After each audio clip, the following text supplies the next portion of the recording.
শিবিরের পতাকা তলে সুপার সুপার দিন শিবিরের জন্মদিন আল্লাহু আকবার জিন্দাবাদ শিবিরের জন্মদিন নারায়ে তাকবীর আল্লাহু আকবার ইসলামী ছাত্র শিবির জিন্দাবাদ জিন্দাবাদ সুপার সুপার সুনাতি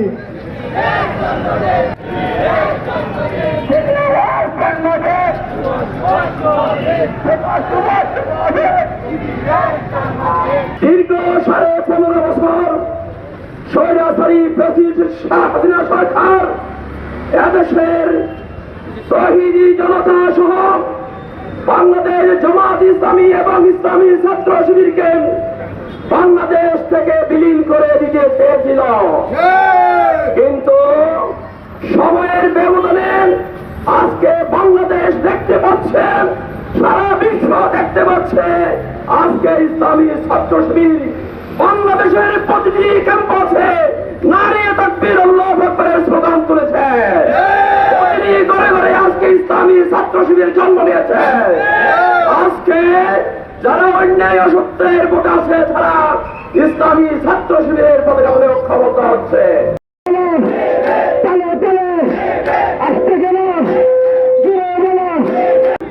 সরকার বিগত 17 বছর আমাদেরকে প্রতিষ্ঠা বার্ষিকী পালন করতে দেয়নি। তারা চাই যে ইসলামী ছাত্র শিবিরকে দেশের ছাত্র সমাজ থেকে বিচ্ছিন্ন করতে, কিন্তু তারা আজ ইসলামী ছাত্র শিবিরকে বিচ্ছিন্ন করতে গিয়ে তারা আজ মানুষের কাছ থেকে পুরো দেশ থেকে বিচ্ছিন্ন হয়ে গেছে। ছাত্র সমাজ ইসলামী ছাত্র শিবিরের বিরুদ্ধে নানা ধরনের প্রপাগান্ডা ছড়ানো হচ্ছে। ইসলামী ছাত্র শিবির প্রত্যেকের ষড়যন্ত্রের দাম ভাঙা জবাব দেবে।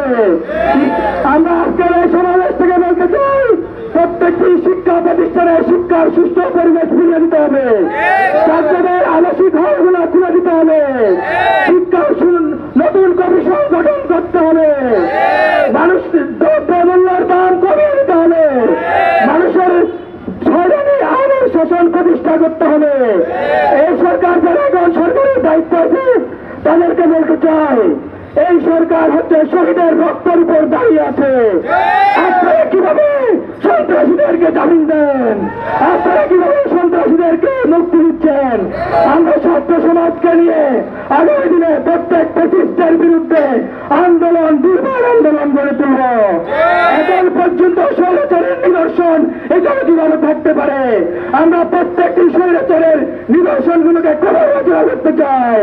আমরা আজকের এই সমাবেশ থেকে বলতে চাই, ইসলামী ছাত্র শিবিরের প্রধান কেন্দ্রীয় সভাপতি শহীদ মীর কাসেম আলী ভাই, শহীদ কামারুজ্জামান ভাইকে ফাঁসির কাস্টডিতে হত্যা করা হয়েছে। বাংলাদেশের এই জমিনে প্রত্যেকটা খুনের বিচার হবে। জুলাইয়ের অভ্যুত্থানে যে সরকার হয়েছে সেই সরকারকে আমরা বলবো, যারা অপরাধী তাদেরকে আইনের আওতায় এনে তাদেরকে ফাঁসির আসামি হিসেবে তাদেরকে বাংলাদেশে তাদের শাস্তি নিশ্চিত করতে হবে। আমরা প্রত্যেকটা খুনির বিচার চাই।